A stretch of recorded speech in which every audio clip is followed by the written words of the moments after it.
Bismillahirrahmanirrahim. Assalamualaikum warahmatullahi wabarakatuh. Selamat malam. Salam sejahtera bagi kita sekalian. Shalom, Om Swastiastu, Namo Buddhaya, salam kebajikan. Yang saya hormati, yang saya banggakan, Ketua KPK Bapak Nawawi Pamulanggo beserta seluruh Dewan Pengawas dan pimpinan KPK, Ketua KPU Bapak Hashim Asyari atau yang mewakilinya, Ketua Bawaslu Bapak Rahmat Bagja, Ketua DKPP Bapak Hedi Lugito, Bapak Febri Adriansyah Jampitsus mewakili Jaksa Agung, Komjen Polisi Wahyu Widada Kabar Eskrim mewakili Kapolri, pasangan calon Presiden Wakil Presiden 01 Bapak Anies Baswedan dan Bapak Muhaimin Iskandar yang saya hormati, pasangan calon Presiden dan Wakil Presiden 03 Bapak Ganjar Pranowo dan Profesor Mahfud MD yang saya hormati. Kita telah kumpul di tempat yang baik ini untuk membahas masalah korupsi. Dan saya kira kita semua menyadari dan faham benar betapa masalah korupsi ini merusak kehidupan bangsa dan negara dan membahayakan keselamatan sebuah negara. Negara-negara yang dikatakan gagal sebagian besar adalah karena tidak mampu mengendalikan, mitigasi ataupun menghilangkan korupsi. Justru yang tadi disampaikan oleh pimpinan KPK benar-benar relevan. Kita faham justru negara seperti kita yang hidupnya banyak sekali tergantung sumber daya alam, disitulah terjadi praktek-praktek korupsi yang sangat mengganggu kelangsungan hidup suatu bangsa. Semua upaya yang sudah disampaikan oleh KPK harus kita dukung, dan saya bertekad untuk mendukung, dan untuk manakala saya nanti bersama Saudara Gibran menerima mandat dari rakyat, saya bertekad untuk memimpin upaya pemberantasan korupsi dengan sungguh-sungguh dan dengan total. Saudara-saudara sekalian, pendekatan yang sudah dilakukan itu sudah benar. Pendekatan pendidikan, kemudian pencegahan dan penindakan, itu sudah benar, harus kita tingkatkan. Tetapi saya memandangnya dari segi sistemik, dari segi realisme. Jadi menurut pandangan saya, kita harus dengan secara realistis mengatur kualitas hidup semua pengambil keputusan yang mengendalikan roda pemerintahan, terutama yang memegang anggaran besar. Kualitas hidupnya ini harus dijamin dan diperbaiki. Contoh, hakim di negara-negara yang maju yang harus kita pelajari, hakim-hakim, apalagi hakim tertinggi, hakim agung, itu dijamin jabatannya seumur hidup. Dia hanya bisa berhenti apabila dia sakit, dia minta berhenti, atau dia meninggal. Itu di Amerika, itu di Inggris.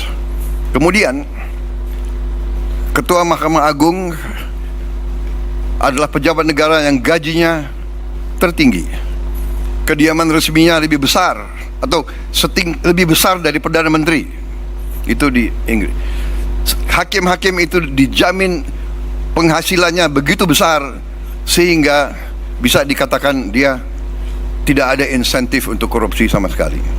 Ini yang saya anggap pendekatan sistemik dan pendekatan realistis. Pejabat-pejabat yang memegang anggaran besar, kualitas hidupnya dan penghasilannya harus sesuai. Sekarang direksi perusahaan swasta, bahkan perusahaan BUMN, gajinya jauh lebih besar dari Panglima TNI, dari dirjen-dirjen, dari menteri-menteri yang memegang anggaran negara yang triliunan.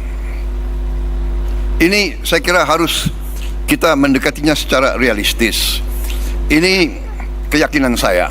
Jadi kita perbaiki kualitas hidup, kita tingkatkan gaji-gaji semua pejabat, semua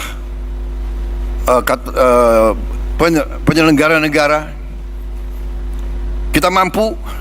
Saya sudah hitung dengan tim pakar saya, Indonesia negara kaya bukan negara miskin. Kita mampu. Kita tingkatkan kualitas hidupnya, kita jamin kualitas hidupnya dengan berbagai sistem. Dengan demikian kita tegakkan semua undang-undang yang perlu ditegakkan. Bila perlu pembuktian terbalik, tidak perlu kita tunggu delik pengaduan, tetapi seorang pejabat yang mau menjabat jabatan penting harus transparan, harus bisa dilihat. Karena itu saya sangat dukung LHKPN untuk ditegakkan dan diberi sanksi manakala LHKPN itu tidak jujur. Semua kekayaan harus dilaporkan. Jadi intinya demikian, pendekatan secara realistis, sistemik. Kita perbaiki kualitas hidup, kita jamin kualitas hidup sehingga tidak terjadi suatu hal yang tidak masuk akal. Sebagai contoh, pejabat yang mengendalikan anggaran kontrak-kontrak besar itu diperlakukan sama dengan pejabat yang tidak punya tanggung jawab sebesar itu. Ini saya melihat sehari-hari di lingkungan tanggung jawab saya. Di Kementerian Pertahanan ada pejabat yang mengendalikan triliunan dalam kontrak-kontrak, pangkatnya sama dengan pejabat yang kerjanya rutin. Ini saya ajukan sudah 2-3 tahun untuk jabatannya dinaikkan, mungkin tidak dari segi gaji, tapi dari segi penghormatan.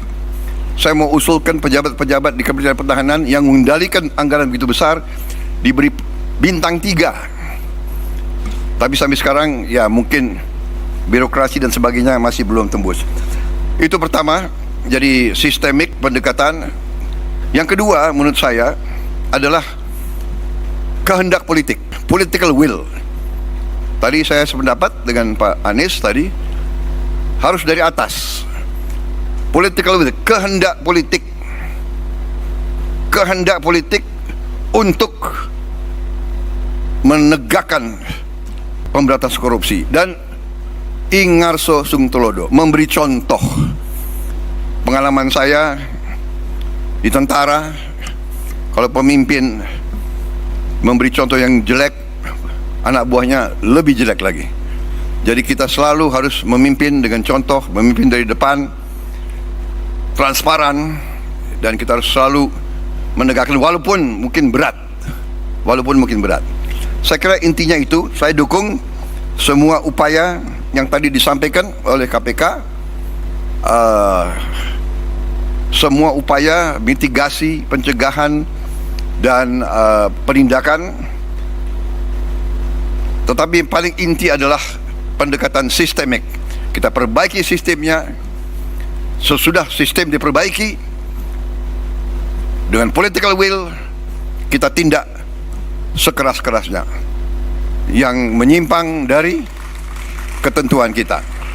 Korupsi adalah yang bisa merusak Indonesia, bisa gagalkan Indonesia untuk dengan cepat meningkat menjadi negara maju, dan itu yang kita inginkan dan itu yang bisa kita capai.